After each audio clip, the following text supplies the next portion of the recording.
if a line 4, when you're sharing information, you don't have to be loud about it. You're Mhm. trusted. People will trust you. They I feel that think stability with you. Hmm. I think the designation that I'm like trying to make there is a line 4 isn't you're not sharing this to necessarily try and influence people. Yeah, Like it's just a very natural it is thing that's happening. You're not doing it, you're not for forcing it, attention. I guess. Yeah, Yeah. it's not just an attention. Look at me.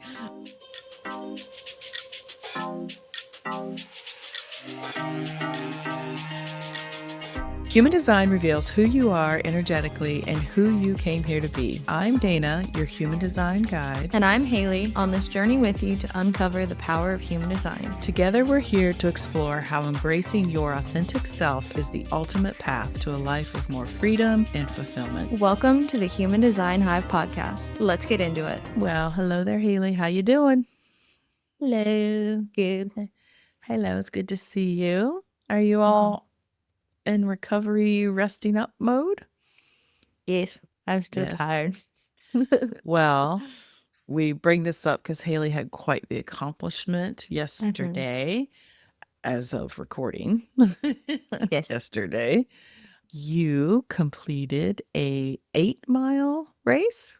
Is that what I'm Yes. hearing? Is Yeah, that the so it news on the actually- street? Yeah, it actually totaled to 8.6.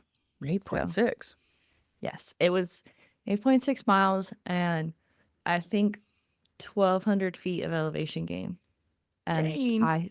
I think most of that, it felt like most of that was probably in a like 3 or 4 mile section of the course. That sounds steep. horrible. I walked most of that section. Oh my gosh. Got me verklempt just thinking about it. So this was the same race you did last year, right? Yes, the local Valkyrie trail race. And I told you Oh. I have my medal. This year's is really cool. Oh, that is cool. Oh, look at her. That's awesome. I know. She's pretty awesome. Yeah. It's like an actual Valkyrie. She's got the mountains behind her and some trees. It's very cool. I like Very this cool. year's. So last year you completed how much? I did did it. the 4 mile route last Mhm. year. So Yeah. second this year, twice the miles. Twice the miles. And what was your time? I did it in 2 hours and 15 minutes. I think I came in like 51st, I think is what I placed. Mm. Yes. Congratulations for all you projectors out there that say you can't do things that cause a lot of or use a lot of energy. Obviously, you can. And because had you actually run a full 8 miles before this at one time? No, the longest and this is actually the longest run I have ever done, the 8.6 miles. It's the longest run I've ever done. Before that, Yeah. in my training, the longest I got was 6 miles. And in the 2 weeks, about 2 weeks or so leading up to this race, I was in Myrtle, so I didn't do any running. And I also got sick, so I didn't That's not do my fault. much running. No. I had planned to run, and then we were in Myrtle, and I got sick in Myrtle. And so then I think I've, in the 2 week span, ran twice, 3 times maybe. So Yeah. Well, you I- do have a lot of internal determination and like I'm going to do this. So physically, how do you feel? Like your body, are you sore? Because it was just yesterday, right? Yeah. Yeah, it was yesterday. I'm a little sore. Yesterday, I had like one of my toes really hurt. The joint, like my big toe connected to my foot, really hurt for some reason. Mhm. And then my legs were a little sore. And I only feel sore going down the stairs now. So, Yeah. but I pretty much laid on the couch all day yesterday and So watched Marvel movies. Yeah. So did Presley get video of you crossing the finish line? I think he did. Okay. I think so. I haven't seen it. Because But I think I remember him filming as I crossed.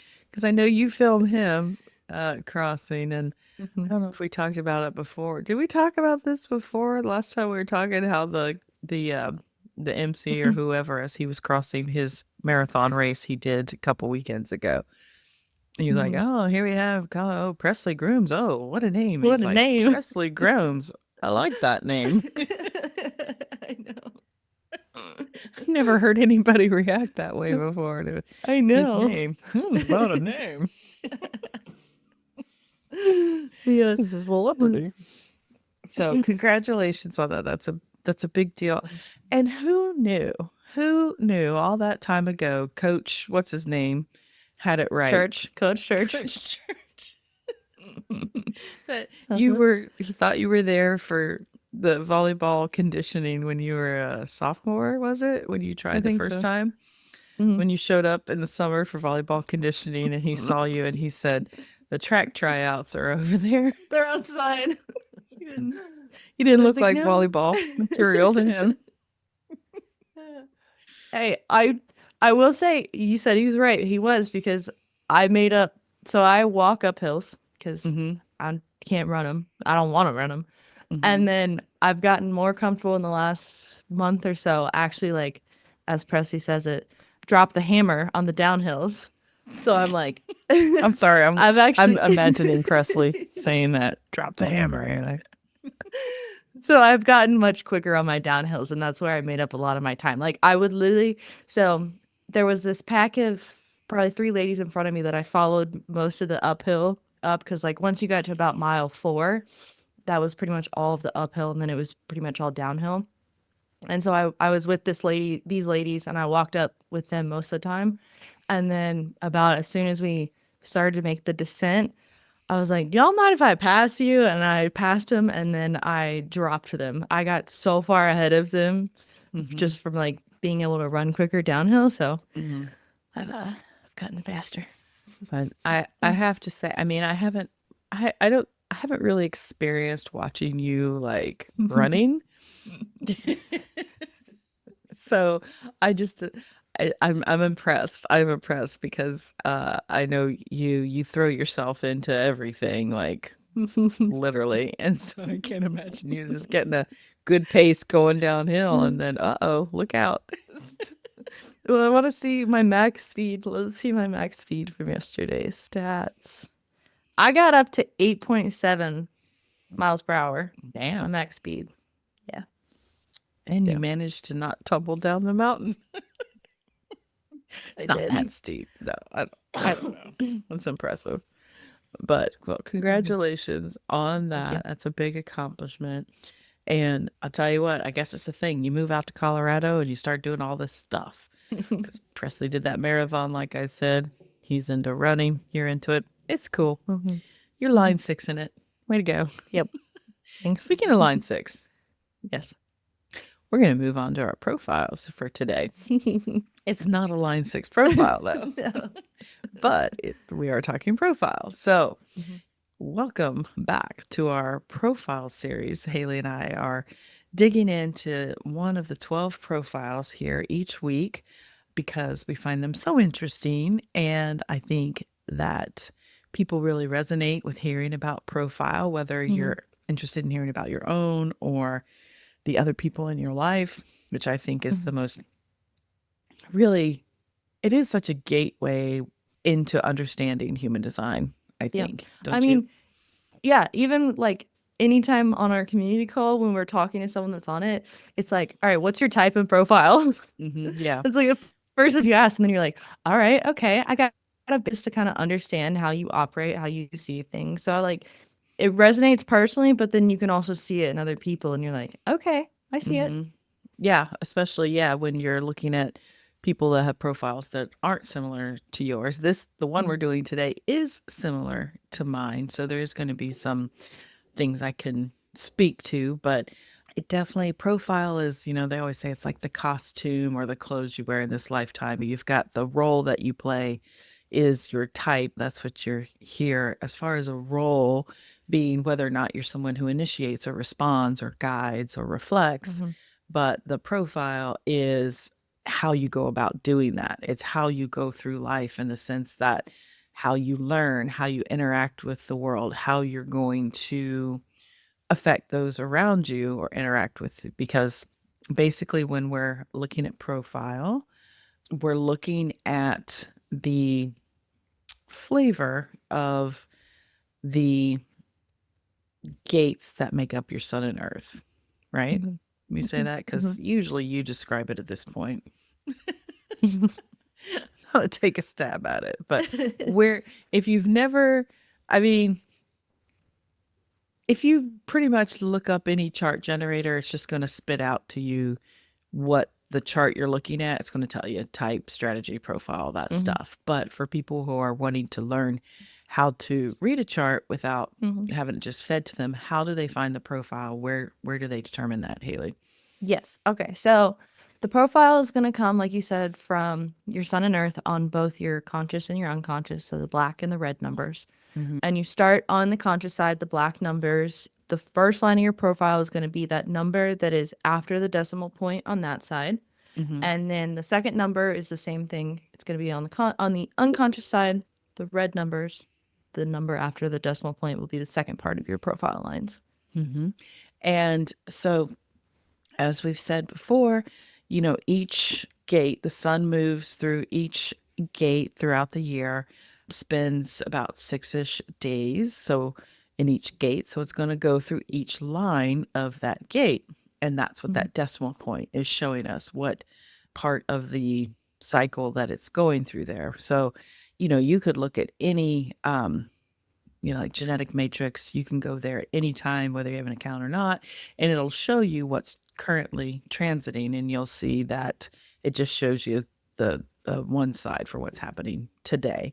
And so you can see, oh, okay, so it's a line 3 day or whatever. But that means if you were born that day, the first part of your number would be a 3. You'd be Mhm. either a 3-5 or a 3-6, because those are the only two profiles that start with a 3.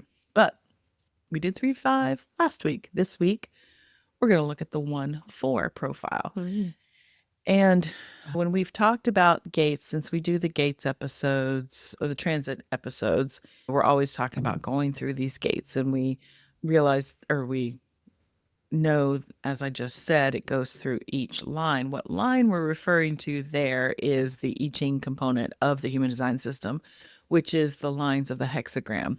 And so each gate has like 43.1, 43.2, right? Those Mhm. lines give a different flavor, like I said, or a different expression of that gate's energy. And we know that, I mean, let's see, how can we work this in? Because we always like to talk about the house analogy too, because we're going to bring it into this episode because I just love to Mhm. watch Haley describe it. Um,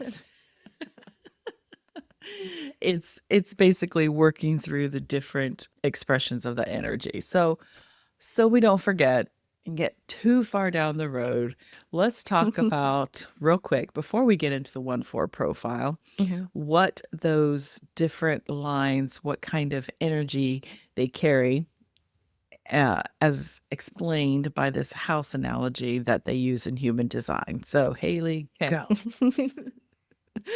So it's a two-story house. This is how the analogy sets up. The line one is the literal foundation, first floor of the house. So it's the base, the foundation, very stable, very sturdy. Line two is the first floor windows with the shades open so people can see in, see the people, see the line two inside. The line three is the stairs up to the second floor. Don't love that one because I don't think it explains what a line I three is. can't believe you still can't believe that. What? Because let me finish the analogy. So the line three is the stairs up to the second floor. The line floor, very similar to the line one. The line four is the second floor, the literal floor of the second floor. The line five is the second floor windows with the shades drawn, so you can't see the line five inside. And then the line six is the roof. Every time you complete that, you're like, unsatisfied. I have issues with some of them. I, s- Yes. I see the line six more because the line six, it's observing, it's taking it all in, it's seeing it. I still don't. I don't vibe with the line 3 being the stairs. I know you say it's because the line 3 in the I Ching is transitioning from the lower trigram numbers up to the upper trigram numbers, but in this analogy, all of the other ones explain kind of like give a really I short got you. visual description of what the actual energy is. Like Mm-hmm. line 1, it's very foundational energy. Mm-hmm. But the line 3 is like this very experimental energy. And in the analogy, it's stairs. Hey, well, you know what? How many ways can you go upstairs? You can try lots of different ways, maybe. So I take issue with that one. That's all right. Well, also thinking about the line 6, you're like on the roof, but if you also think about how the roof is kind of containing everything underneath of it, which is Mhm. also how they explain what the line 6 is. Well, it's all those expressions of that energy leads to the line 6. So today, with that house analogy in mind, we're going to look at two of these foundational lines. We're going to be looking at the 1-4. So the foundation of the house and the foundation of the upstairs. So, what do you know about a line 1 profile, Haley? Oh, What is the line 1 all about? they are all about the information, the facts. They're little, let's see, Careful. how do I want to describe this? Do you remember the name for the line 1? The investigator. Yay. But they're little like info gremlins. They like they want to get it all in and hold their little info and makes them feel safe and stable and secure, and like that's their weighted blanket is information and facts. I like what you said. That's their weighted blanket. Yeah. It's their safety blanket, which is Mm-hmm. totally correct, totally true. They are researchers, investigators. They love to get to the foundation of knowledge about things. And this is the foundation about the actual world around them, the physical world, the material world, how things work, why they work the way they do, wanting to learn absolutely everything about things that interest them. And this is the type of learning that is acquired through, as you said, like going deep in research, books, like reading articles, videos, whatever they can gather from other sources, really. It's a Uh-huh. what is the knowledge that's already out there from the experts and whatever, what can I find? How can this be explained to me? And it is a sometimes insatiable search for knowledge, and being a line 1 myself, I know that this is like why I love human design. I'm always learning something new. I can always keep learning something new here. But like you said, this creates a sense of security for the line 1, because the line 1 pro or the 1-4 profile together, both of these are looking for foundational knowledge. And because of that, there is an inherent insecurity in a line 1 and in a line 4. We'll cover line 4 in a second. But the as you said, it's like knowledge is like this safety blanket for them. It helps them feel prepared, secure, Mhm. that they'll have the information that they need when they need it. And as we talked about earlier, when people first come to human design, how profile really stands out and really helps people resonate with the system is because this is Mhm. where they will recognize themselves most easily. And Mhm. for me, it was like, oh, that's why I can't just say, when somebody says, pick a place for dinner, I can't just be like, I heard about this place. Let's go. No, I have to check all the reviews. I've got to weigh it in my head. Is this a good review, bad review? Is it accurate? Is this person just someone that likes to complain a lot? Or is this place really good? I look at the pictures, I look at the menu, I look at the prices, I look at the vibe, everything. If it's like a really important thing or it's like a special occasion, I want to make sure Mhm. it's like perfect. If I can get a reservation, you can relate as you're Mhm. married to a line 1.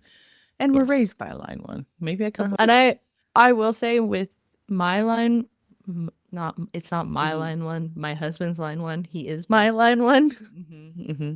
He can get a little argumentative, defensive if I question something that he's told me that he knows to be fact. Like if he brings something to me and I'm like, "Are you sure about that?" It can really like irk him. Your line two is like, his line one's like, back off. Look again. Well, yeah, because this, like you said, foundation of knowledge, the purpose is to help him feel secure.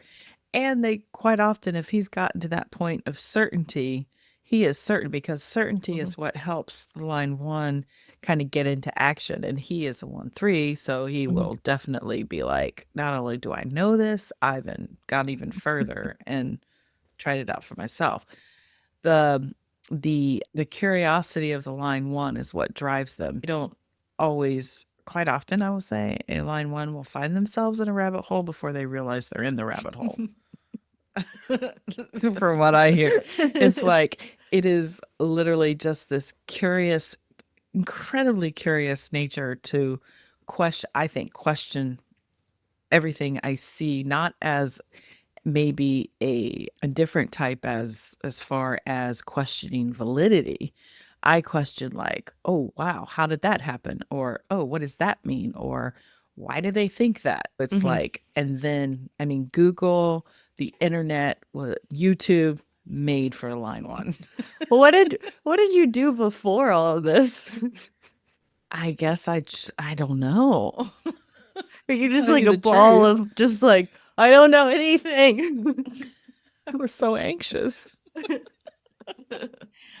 That is a good question. I mean, Because it's well, I not like you used were to. like hanging out in a library. No. I I think I mean, I was always curious, but I would read. It is so interesting that you asked me that because I'm trying to think about before the internet. What did I do? It probably was a different timeline. Could have been. I mean, I did read a lot more then as far as books, but I wasn't like reading nonfiction books. I mean, the most nonfiction books I was reading had to do with astrology and personality typing, which is funny. Before I had all that information, a lot of my books you'll find are about that or spirituality or stuff. But we did It have a is. set of encyclopedias that came with the We did. house. That was always interesting. Okay, so let's put it, Came I with the was, house. as a student, I really loved history, Mhm. which makes sense because that's about actual That's facts. foundation. Facts. Things happened in history, facts. Math is also facts, but you It don't is, make but I math. can't. I've number dysphoria or whatever they call it. Can't with the numbers. But I guess even sociology, history, that kind of thing was always interesting. I could read Makes about sense. stuff like that, but you're true. I don't know what I did before. I think you're right. I think we're on a different timeline So I think so. because with the internet came, Y2K did really switch. well, you came with the internet in my life because Mhm. when you were born was the same year I got my first computer in my house, Oh, 1997. Because my mom, your grandmother, helped me set it up. Grandma actually knew more about the of internet course than she I did. did. Absolutely, she did. I can absolutely believe that. Setting up my AOL email address. Oh, wow, look at that. I small little side note. I saw someone post something. It's like the computers used to scream when they got on the internet, and they were warning us, and we didn't listen. What did you say? I didn't cut out the first Computers. part. It said computers used to scream when we connected them to the internet, and we didn't listen. That is so true because I can hear that noise right now. Uh-huh. Dial up. Like they were warning us, and we didn't listen. Yeah. But there can be a lot of good that come Yes. out of it for sure. But yeah, line one, all about it. Now, the line four, do you know what they call the line four? Oh, It's the actual traditional human design term. no. The opportunist. Oh, that's right. So we don't feel that So that's we decided nice. that I think line one's the only name in traditional human design that's okay. The investigator. Can we run through all of the traditional ones real quick? Because I Sure, don't let's see if remember. you can remember. No, you can't. I got some of them. I got some of them. Okay. So you can still ask me. Line one. Okay. The investigator. I got that one. Line two. I don't think I have the correct Are you serious? traditional. I want to say the natural, but I don't know if that's the correct. See that? Okay, okay. Hang on. No, the hermit. Duh.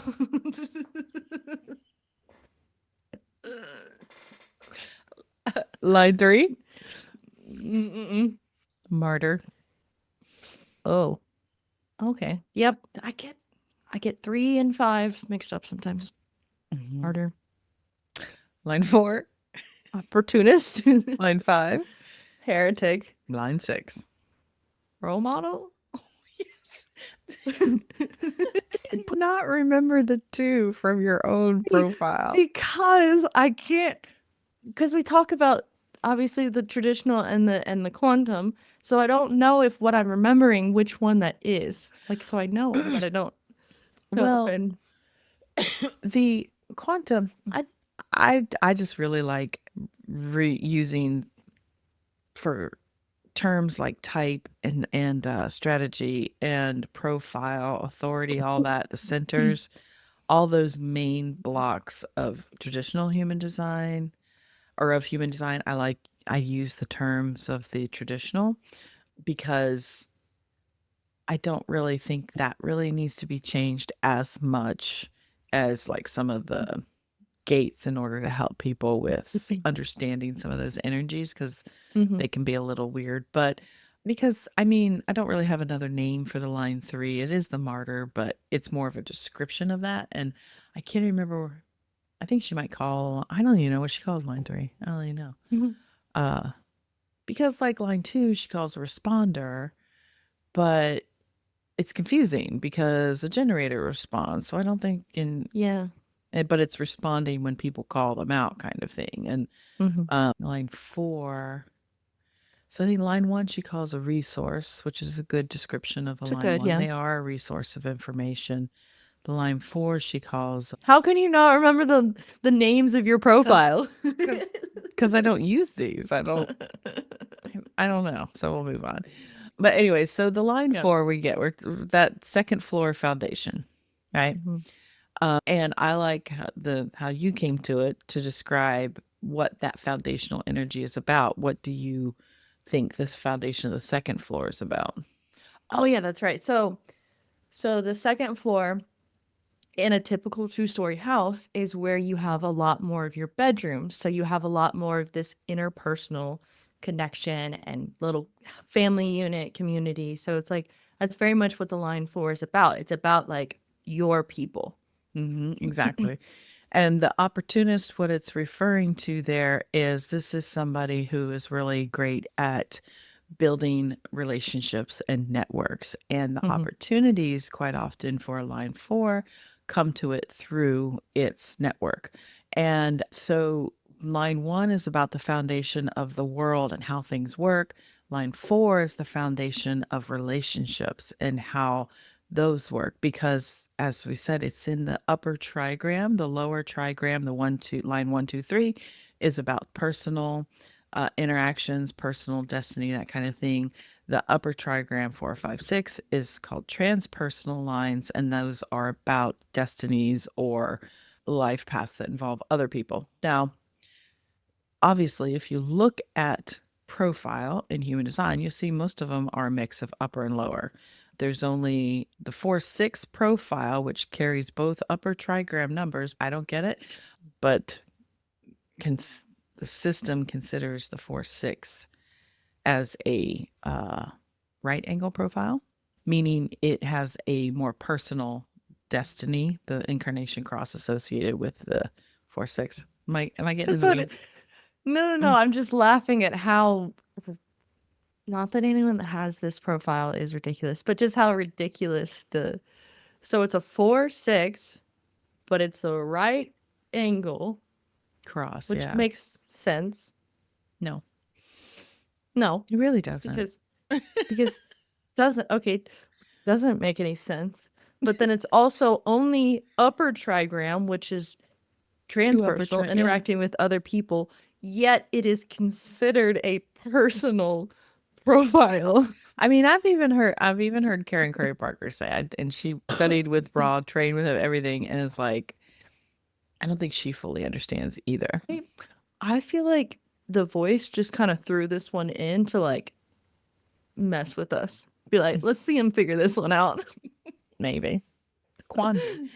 But anyways, so okay, so with the 1-4 profile, then the 4 being the foundation of relationships, how things work. The 1-4 builds, like I said, its influence and opportunity through their relationships.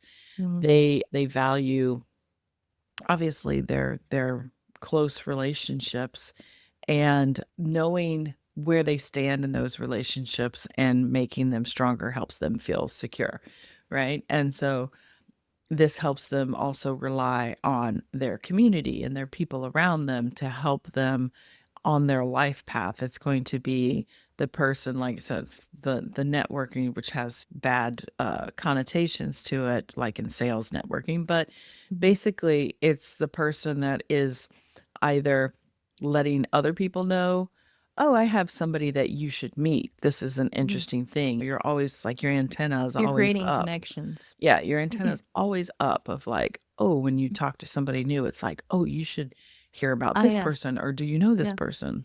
And Saw it happen like live on the last community call oh yeah, what was that?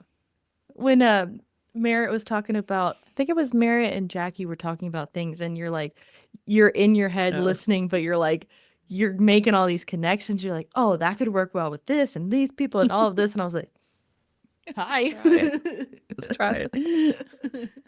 Yeah. And so we talked about the inherent insecurity in the line 1 that makes them feel safe. For the line 4, it's the same situation. Like knowing where they stand in their relationships, like all relationships, helps them feel safe. And as such, they have a tendency to sometimes stay in one place before, like, they won't move on. They don't like change very much if there's uncertainty of what happens after the change.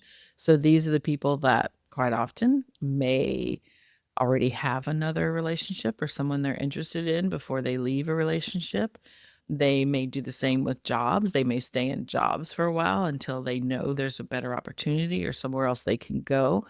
And I can attest to this in the sense that I can't tell you how many times I would say to my friend before I ever knew about human design about how much I hate the limbo space, which a lot of people do.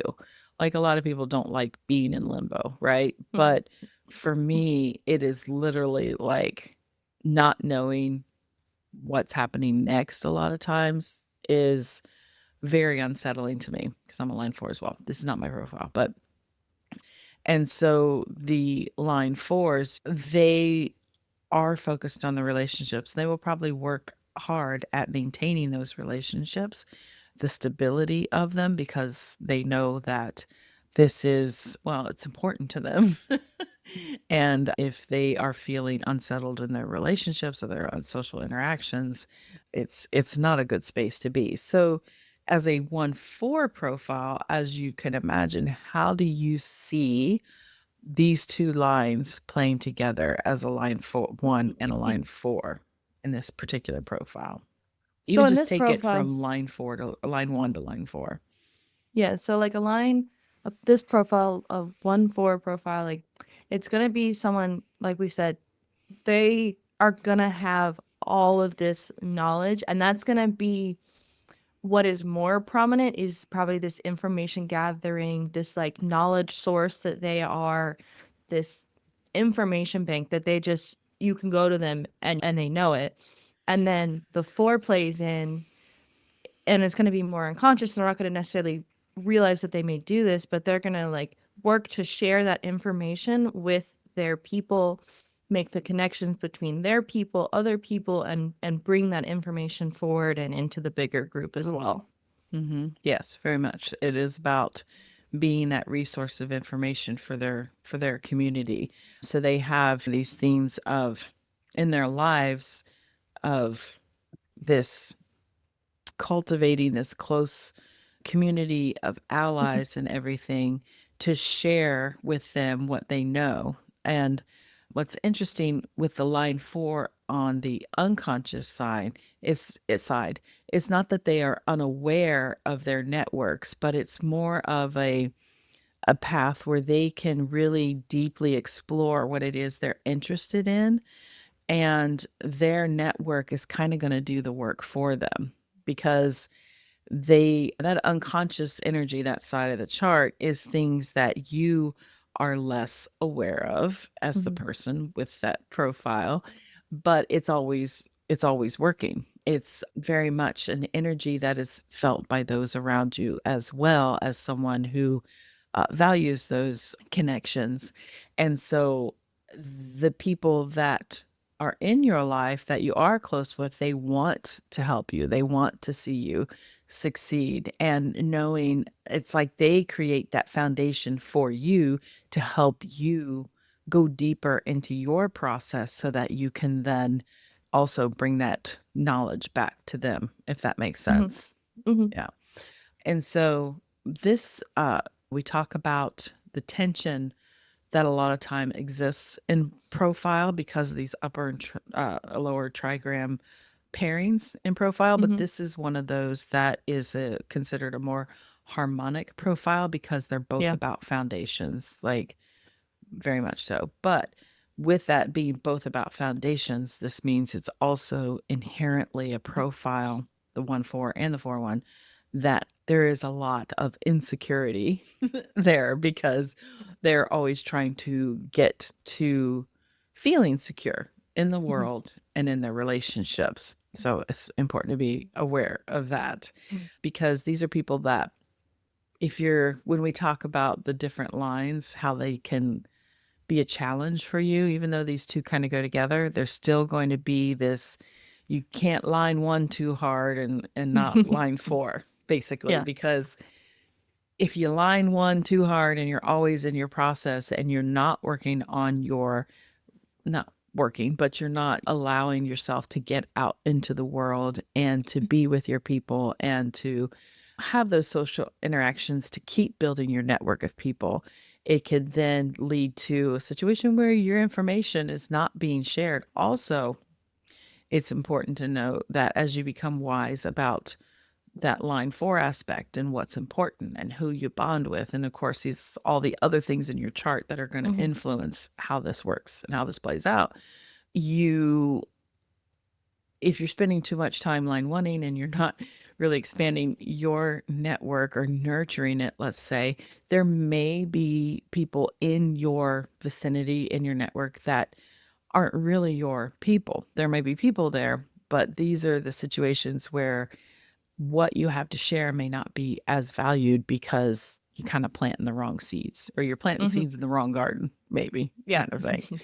So you've the pull here is going to be this desire for the line 1. That is the more what they say conscious side of your profile, Mhm. what you more identify with that line 1 energy. They're going to know they're people that have deep interests in certain areas and they're going to want to probably stay there the most, but they need to be sure that they allow themselves to get out, get mingling, Mhm. work on those relationships too. Mhm. You need to balance that social interaction with introspection. Likewise, if you spend too much time around people, you don't have that time for introspection, which is going to be very important for this line. And so I think, me personally, this is where a lot of that conversation that's really popular out there about are you an introvert or an extrovert can be seen a lot in profile. And this one particularly, because it helped me kind of understand that because I would always say I love my people and being around people. But then again, like I just really don't want to be around people. Like I need time. This room I'm in here, this is my line 1 room. Mhm. This is my introspection cave. I'm not a hermit. I got 2 monitors here so I can get all the information I want at once. I got a There's, stack of I books. know that there's a ton of books over there. More over there. This is like my lair. But I also know I can spend too much time in here and I got to get out. Like today is Sunday while we're recording, and it is actually Mother's Day today while we're recording. And I did help out at the flower shop this past week because obviously flowers, very busy time. Huge. And how exhausting that is at the end of the day of just being around people, a lot of people. How do you think And I feel? I know. Line 2 projector. Whew. And like your dad is going to do something today. He helps out with this local organization called South by Southeast, which they put on music shows, which is a good time. It's live, good music. It's like Americana. The old train depot. The old train depot. There's food vendors. There's beer. If you like beer, I don't. But there's a local brewery. So it's a nonprofit. It's great. Our bonus son, Hunter's dad, founded this, God, probably about 20 years ago or so. I don't know. And it should be something I really want to do. But I'm just like, I don't want to do anything like that today. Like, I'm going to go have some lunch with Ian and Lakeland. They're going to take me to lunch for Mother's Day. I get to hang out here with you. But other than that, I was like, I just kind of want to, I just want to be here, you know? And I think a line 1 thing is also having your time to explore what interests you is very important. But please don't stay too far hidden in your introspective time. You need to get out there to build those networks. So some other things line 1s are familiar with, especially a line 1-4 profile, anxiety about not knowing enough before you get out there to share what it is you know. Biggest probably one out there. A reluctance to put yourself out there unless you feel rock solid in who you're with and what you're talking about. There can also be sometimes some frustration or upsetting feelings around the people that you're with maybe don't appreciate how much thought and care you've put into something, because that's important to you to know that what you're learning is important to the people around you as well. And these are people that are also very loyal to their people because they pour so much into their relationships that if it's not reciprocated or if it's questioned, their own loyalty, that's a knife to the heart. Don't question my loyalty. I have been down that road. Someone to tell me I'm not a good friend. if I'm Who's not intent that on being friend your anymore? friend, yeah. If I'm intent on being your friend, I'm your friend. Gosh. So, yeah. So when you do, when you are the strengths of the 1-4, when you're really honoring yourself and your process, when you trust yourself and your people, you're definitely like the rock, the stabilizer in your community. That's what she calls a line 4, stabilizer. There it is. Hey, your line 1, the whole time we've been talking, your line 1 has been digging back there trying to get that information. I just saw her stabilize it. I'm like, oh yeah, that's it. Yes. 1-4, very influential. Like you guys are influencers. Like literally, you are meant to have the information, share it with your people. I mean, social media was made for an influencer, right? Somebody who knows what they're talking about and wants to share it with those they care about. Legit, truly good influencer. Let's put those denotions on there. There's a bunch. I know so many terms have gotten twisted, haven't they? Oh God, I know. Yeah, because you don't, if a line 4, when you're sharing information, you don't have to be loud about it. You're trusted. People will trust you. They feel that stability with you. I think the designation that I'm like trying to make there is a line 4 isn't, you're not sharing this to necessarily try and influence people. Yeah. Like it's just a very natural thing that's happening. You're not doing it. You're not forcing attention. It, I guess. Yeah. It's not just an intention. Look at me. I want to be, again, social media has twisted this idea of an influencer. It's like capitalism has twisted the idea of an influencer. It's like, oh, this person reaches people. They can sell them stuff. Well, maybe they have the 4426. They might. But anyways, let's see. So let's look at different types. We've gone through this real quick.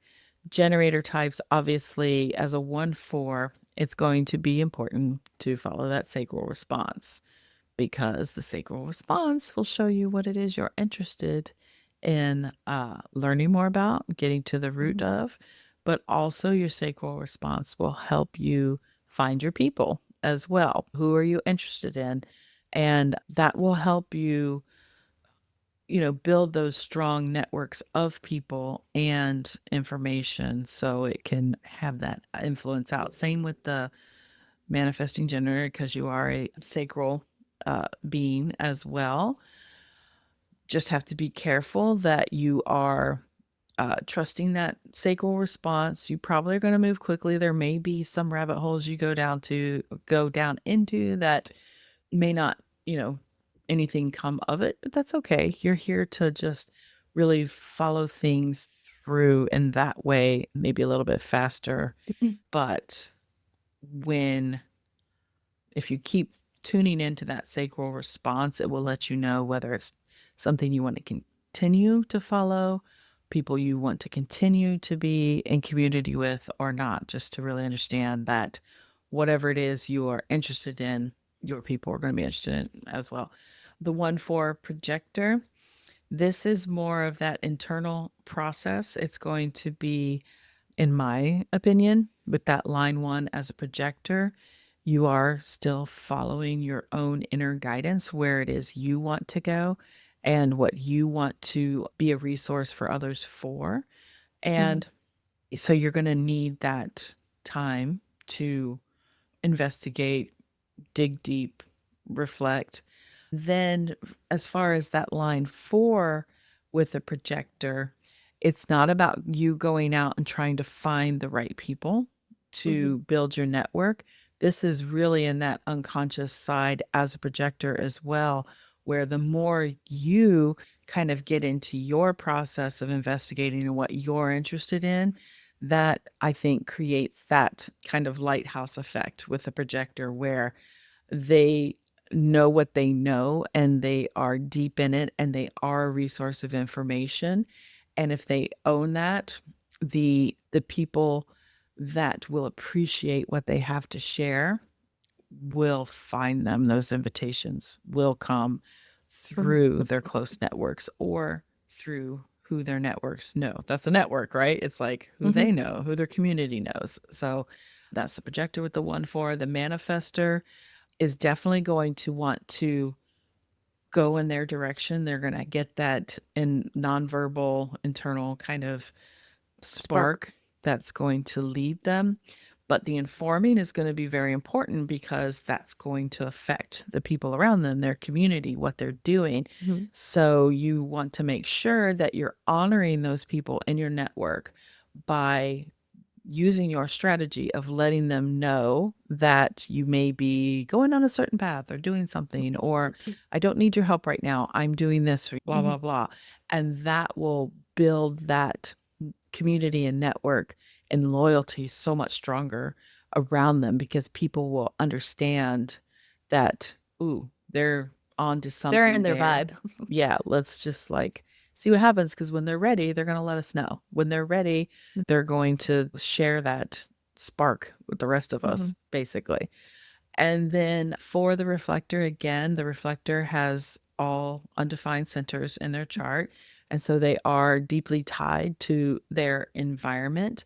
And this is with that line 4 and a reflector, I would say, because it is like community environment, you may find that your networks and opportunities, really your networks, communities, they might change over time. You might build like really strong connections with people around you, but it may not be a lifetime kind of thing. It may be like, this is it for now, or this is it for now. So what it is you have to share when you come into this group of people might be different than what you have to share in a different time of your life. If you've like moved location or changed jobs, it might be a different thing because your nature is a little more fluid like that because it's so affected by its environment. So what I always recommend for any of the profiles, when we talk about this for the reflectors, to make sure you have a couple things in your life. One, start tracking the cycles of the moon so you can understand yourself a little bit better as the moon moves through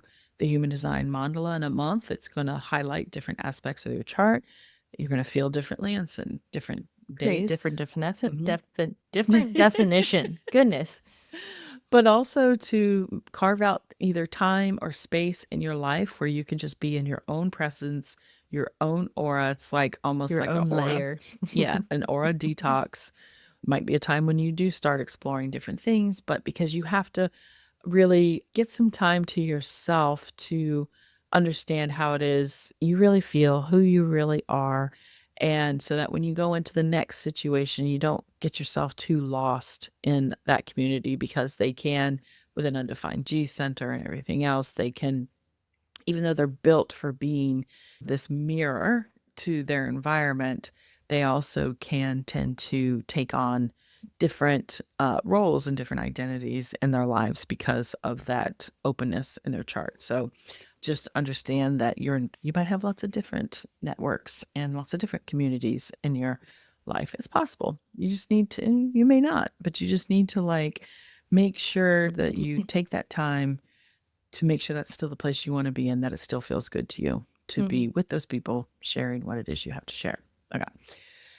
So let's move on to some real life examples of some 1-4 profiles. Okay. Okay. All right. Oh, I think what? pop my hip. I think we'll start with this one, which I hesitated, but we're just gonna go there. We're just gonna do it. Okay. I gotta share it with you. Yes. Well, yeah. Here we go. Now, I will tell you, my line one, as I keep pulling these charts of people, I realize I don't have to know everything about this person, and we don't have to do a biography episode on these charts. I need to keep it brief. It's just an example. So who do we have here as our first 1-4 profile, Haley? Mr. Benjamin Franklin. Benjamin Franklin, which I'll be honest, I debated whether or not to use this as an example because, in my opinion, I mean, obviously there's a chart, there he is, but in my opinion, he also, I think, was alive before the whole like split happened, the nine centers. So he wouldn't, okay, yeah. Because that was like 1787, I believe. We talk about all the time when the became 9-centered beings. So I don't know. But the charts are there. I mean, he would be 319 years old today. Happy birthday. Well, not today. Because his birthday is in January. I know, it's January. I know. But Benjamin Franklin, okay, so he's a 1-4. His sun is in gate 60. He has the channels of curiosity, structuring, and mutation. Hello. So 2343, structuring.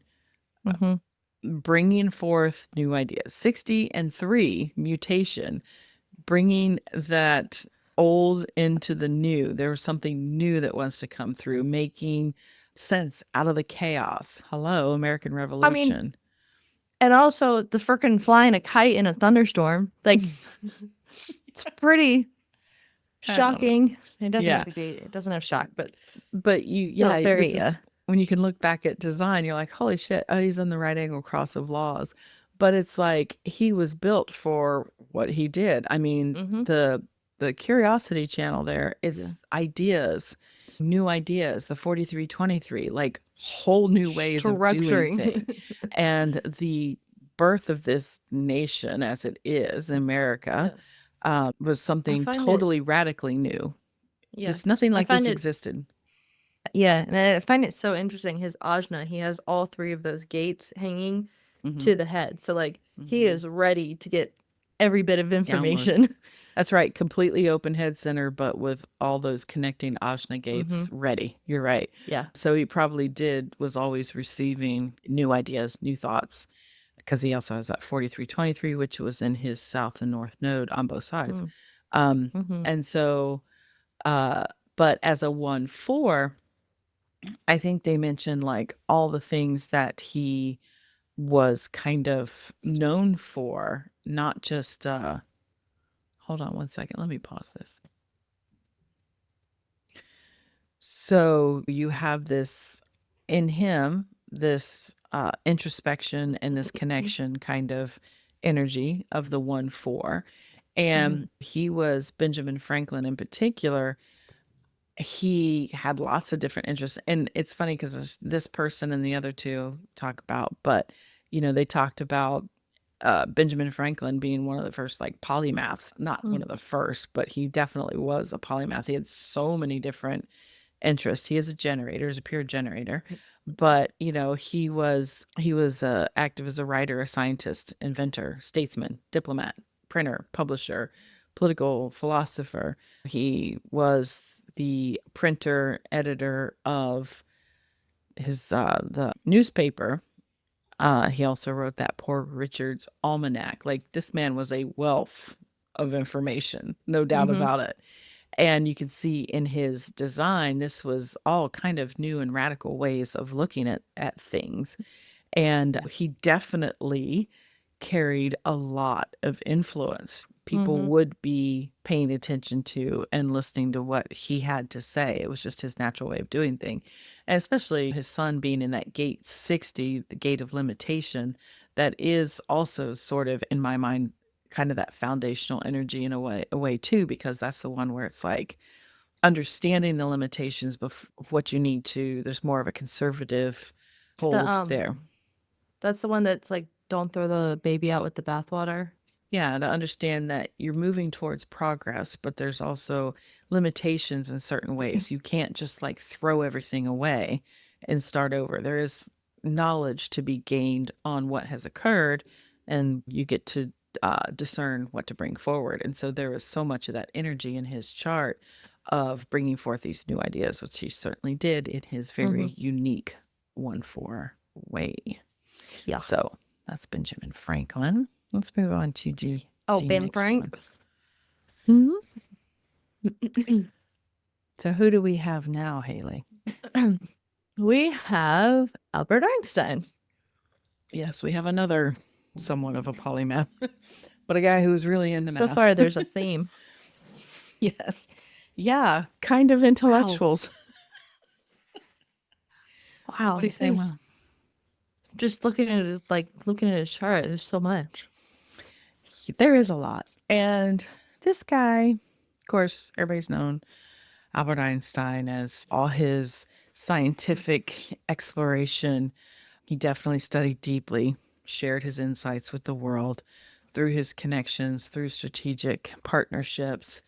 He was a scientist, a physicist, Mhm. a mathematician. He was very much, you do need a lot of time to yourself for that.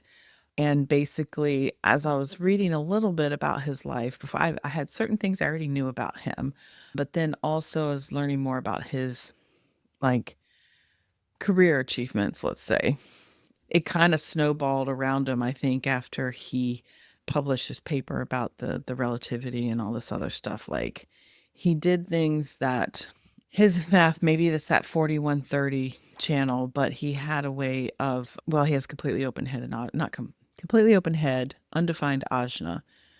Mhm. And so that did make him available in his processing of being able to see things differently, being open to new ideas, and looking at things in lots of different ways, which is Mhm. how breakthroughs occur. I mean, he is the one that Yeah. is credited with the quote of, and isn't it the insanity is like, no, that's not him. It's, sorry, different quote of you,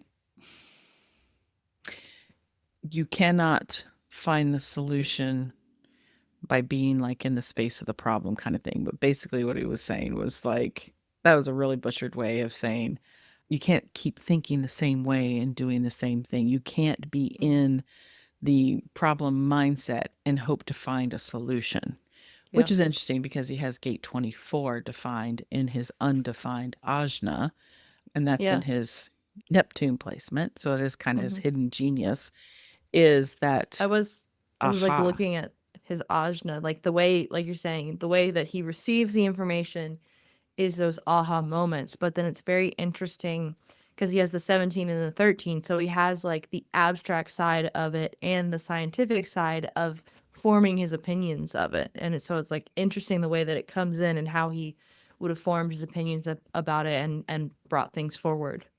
Yeah, that's the 11. Sorry, it's not the 13. The 11.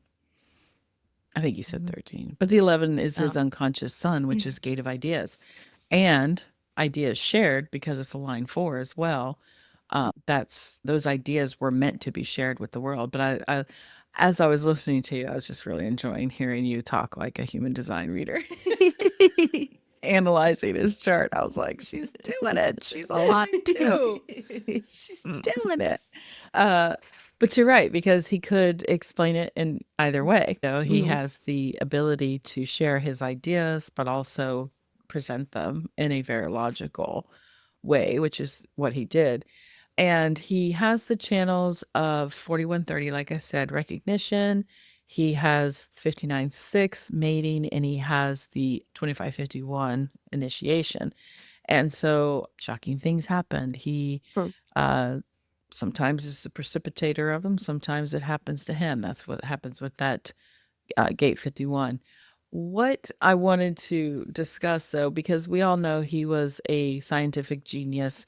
He was the first like celebrity scientist, which is interesting because that only happened because people were talking about him, because he had a certain amount of influence. People, and he has a certain amount of charisma, that 59-6. Like that's not charisma, that's why people. but that's attraction. Oh, but you're it's right. yeah, same thing. So it's like people were drawn to him, and he was this scientist and this wealth of knowledge. Yeah, and yeah. the And line with 4 that, obviously as well. yeah, the 1-4 creates that sense of stability, but also, like you said, that 59-6, people felt instantly kind of connected. And if you think about how you become a celebrity in the 1920s was really when his first paper was published about his theory of relativity and all that stuff, is through people. I mean, yeah, there was newspapers, there was, I think I don't know if they even had telephone Maybe everywhere radio. then. There was telegram, there was stuff, there's radio probably. This is only 100 Didn't years you ago. say you liked history? I did. The timelines sometimes are a little tricky when Sorry, it it's comes to numbers. technology. You did say numbers, but No, not your. I know numbers. I know times, but I don't know exactly when the first like people were listening to or had telephones. Only because I just finished watching the show 1923 and Yeah. they had telephones. Yes, they were arriving. Which, side note, please excuse me. I just want to say in watching that show and watching 1923 Montana, like there were people riding horses and there were cars. And I thought, how much, when you're looking at that, you're like, oh my God, that's so strange. Like, how did people get information before the telephone? How did they? I can't imagine not having a telephone where you could just call and see if someone's okay. But also going down a city street and there's like people on horses, but in cars. And I thought, we're living at the same kind of transitional time, I think, 100 years later. Are we going to look back 100 years from now and be like, how did people like live with AI on their computers and not like the Just in their robots? brain. They had them on their machines, but they weren't living with them, or they were just starting. They still had cars. They weren't like personal aircraft. It's just, I Yeah. wish I could be here to see it. I won't, but I think it'd be interesting. I'll be someone else when it happens. Yeah. I'll see it. But anyway, so back to my point. Yes, his influence grew rapidly and he became someone known around the world. He was definitely tapped into that network. So, what I wanted to say, though, about him, real quick, is that you would think this man was a line 3 in other aspects of his life, because this man had a lot of relationships and a lot of overlapping relationship, line 4, I should say. I don't think in his adult life, the very brief, I mean, I could not even make sense as I was reading through it real quickly on his Wikipedia, the timelines of wife, girlfriend, other wife, just like, and I had heard he was notoriously bad at relationships, like he was a cheating, philanderer, and MFer. That 59.6, he was very attractive, even though you look at him, you're like, why? But I don't know. Some people like that. I mean, he has an attractive energy to him with that, plus his line 4, feel very deep and trusted. But he was definitely not secure in being alone. And you can see it also. He's got that 36 defined in conscious and conscious. That's his unconscious Saturn, line 5. And his 36, it's his sun, his conscious sun.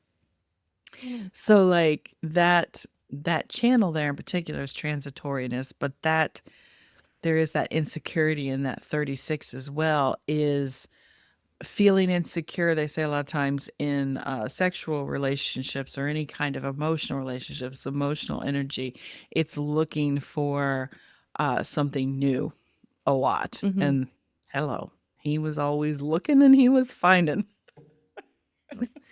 So another example is someone who could be deeply kind of flawed personally, but also create a lot of value in the world, and don't throw out the teachings with the teacher kind of thing. Because yeah, we'll move on. You can hold two truths in your hand that That's right. do not reflect each other. Yeah. Great for scientific exploration, not great for the women in his life.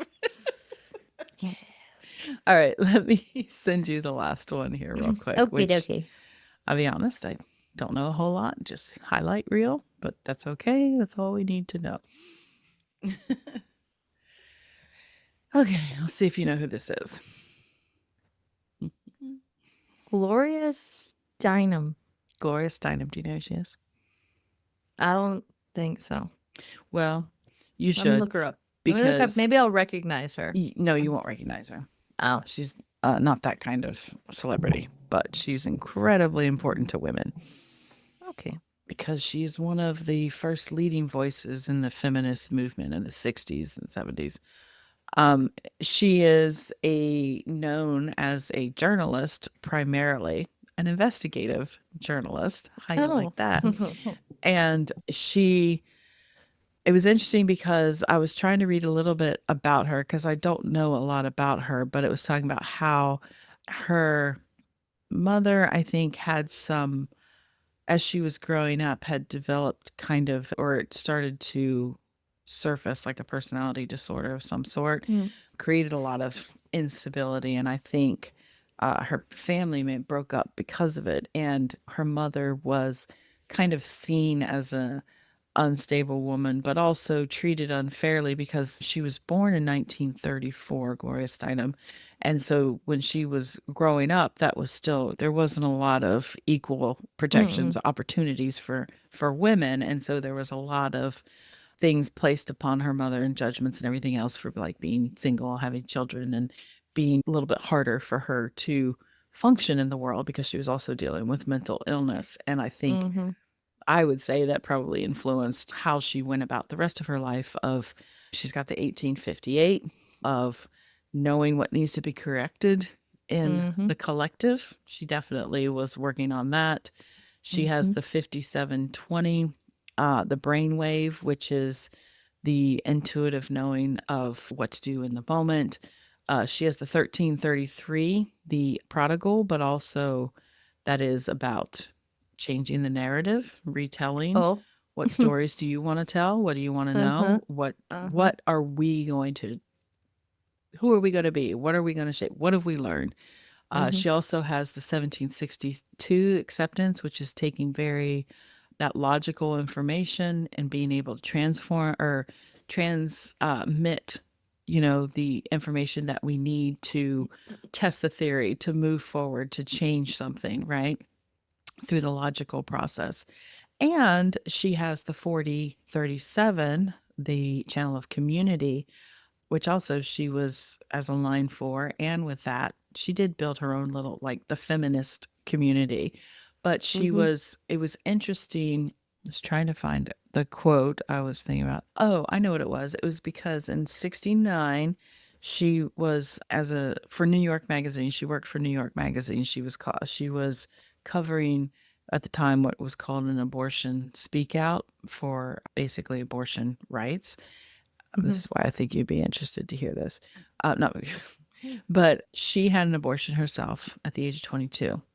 And she felt what she called during this meeting, this speak out, a click that later said this is when she began her life as an active feminist, because she said she always felt as a woman who had an abortion, she thought of herself as a bad person. It's supposed to make us a bad person. This is what, because, you had an Mhm. abortion. And this is what she said. But I must say, I never felt that. I used to sit and try and figure out how old the child would be, trying to make myself feel guilty, but I never could. I think the person who said, honey, if men could get pregnant, abortion would be a sacrament, was right. Mhm. Yeah, Mhm. exactly. Mhm. Speaking for myself, I knew it was the first time I had taken responsibility for my own life, she said when she had the abortion. Mhm. I wasn't going to let things happen to me. I was going to direct my life, and therefore it felt positive. But still, I didn't tell anyone because I knew that out there it wasn't a positive thing. And then another Mhm. thing that said, in later years, if I'm remembered at all, it will be for inventing a phrase like reproductive freedom as a Mhm. phrase that includes the freedom to have children or not to. So it makes it possible for us to make a coalition. I Mhm. was like, oh, see, I didn't know that. She also was a Playboy bunny when she was doing an article. She became a Playboy bunny to kind of She infiltrated. investigative. Hmm. I love that. And it had a photo of her as a bunny because she was an attractive woman, Mhm. but she detailed how women were treated at those clubs at the Huntington, Hartford's. No, wait, sorry, take that back. At the New York Playboy Club, right? Because you may not know this, but back then it was seen as something that was like viewed, the Playboy Club as like something for the classy rich men, whatever, to have women wait on you dressed as bunnies. But and she published an article called A Bunny's Tale, and she Oh, was clever. Love it. detailing the exploitive working conditions of bunnies, especially the sexual demands that were often placed on them, which she said skirted the edge of law.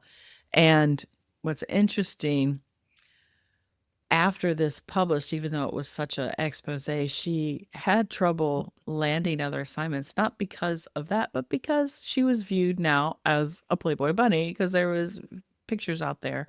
So like people didn't take her seriously. It kind of proved her whole fucking point. But Mhm. I gotta look it up. They made a movie in 1985 called A Bunny's Tale about her. Oh. But obviously, an incredibly influential woman digging Mhm. deep into the things.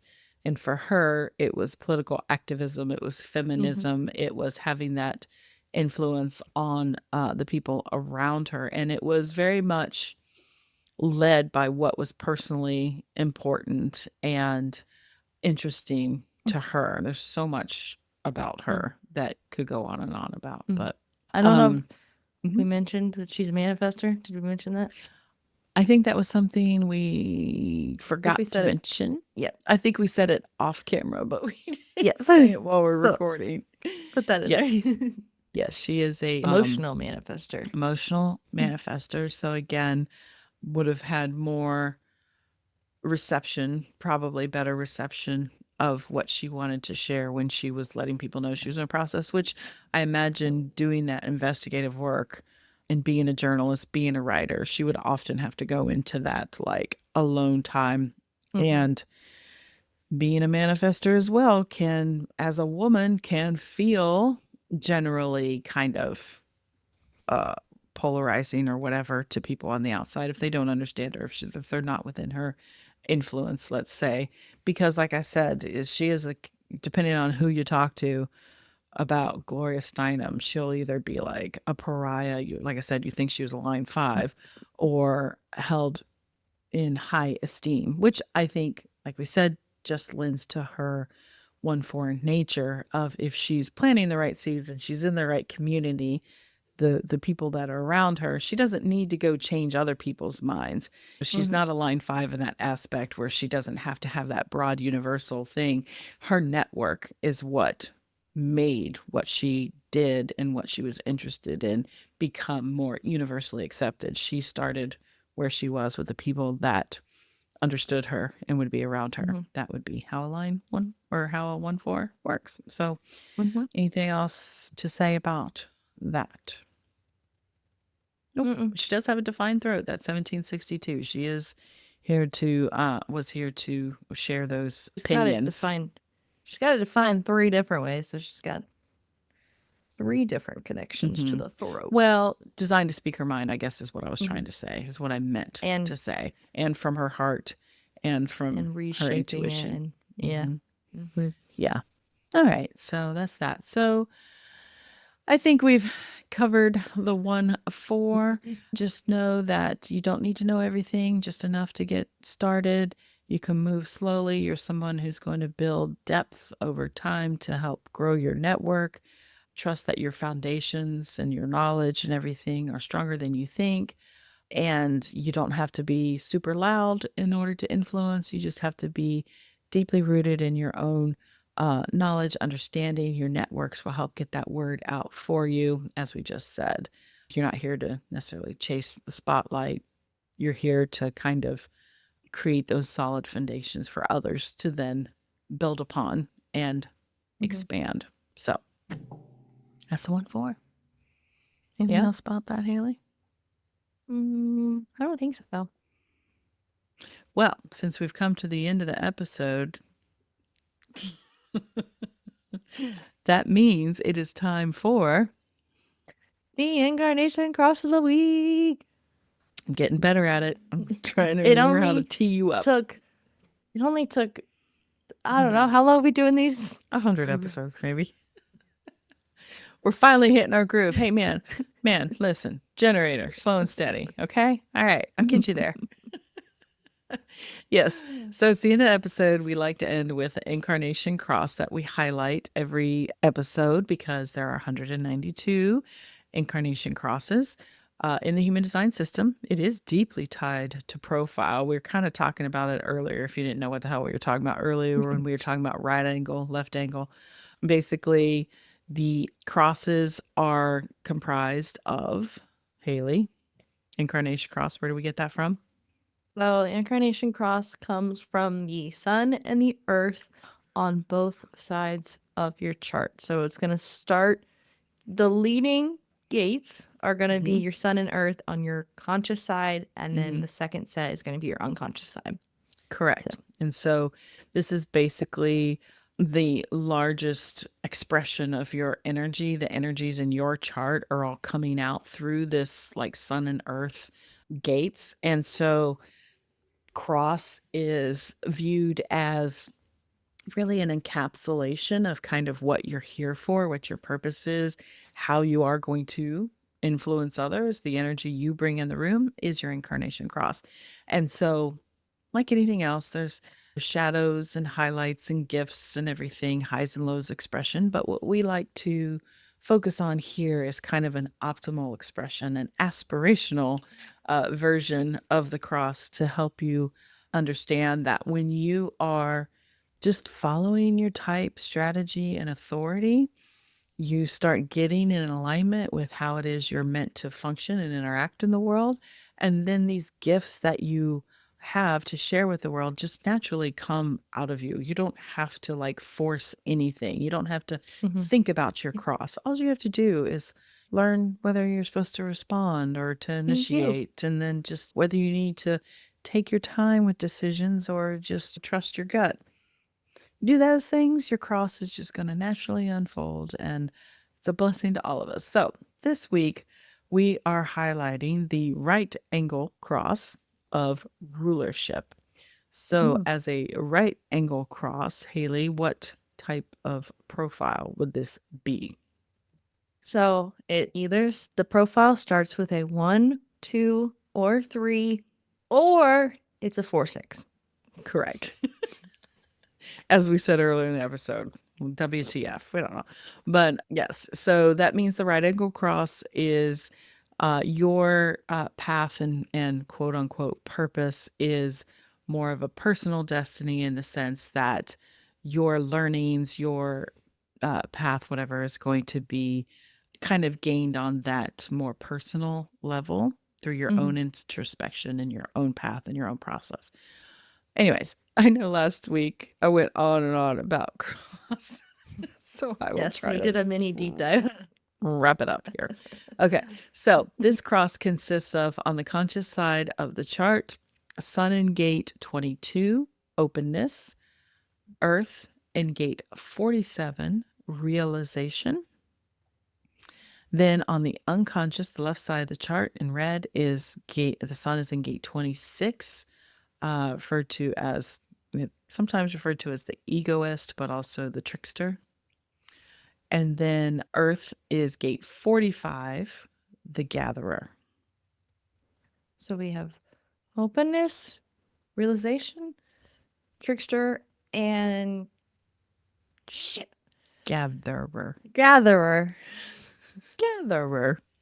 Gatherer. Okay, so if you were born under the right angle cross of rulership, you are here to lead by example through steady presence, deep listening, and practical wisdom. You sense what a community needs to thrive and naturally step into the role of organizing, guiding, and educating. Your gift is in creating clear structures that support others in their growth, structures rooted in respect, alignment, and shared values. You see the bigger picture and know how to translate it into meaningful systems that empower people to step into their own strengths. Your purpose is to show others how to align their energy with their values and take responsibility for what they create. You understand that creativity flows from a strong sense of worth, and you offer the mindset tools and insights that help people reconnect with that inner foundation. Your work helps others access the energy needed for lasting change by teaching them to build from within. You offer not just guidance, but a grounded path to personal power and inspired action. You're a ruler. You see why they call it rulership. I mean, it has that 45 is also associated as the voice of the tribe, so it is very influential as well. Hunter gatherer, or not hunter gatherer, but king queen energy, that kind of thing. Yeah. Do you have something to say? No, I just have that gate. Okay. You have, don't you have the 26 as well? Yeah, you have 26. Yeah. I don't really remember the gate numbers. Well, but those are while you're switched saying in your cross. You have the 26 in the sun and the 45 in the earth gate, don't you? Yes, on my unconscious. Yeah. Yeah. All right. Well, thank you for listening to another episode of Haley and Dana's Human Designs. 150 some episodes where we talk about ourselves. Just kidding. Not really. But anyway, don't call the podcast police. That's right. But I'll wrap up by saying, again, if you've listened this long and you're still listening, please join us on the next community call on the 28th of May. If you're on the mailing list, you'll get all the details there. We're going to be talking profile, getting to know each other, connecting with different profiles. We hope to see you there this month. Don't miss out. And all the information's in the show notes. And with that, I think we're just going to let you guys go. Go have a wonderful day. And until next time, bye for now, Haley. Bye.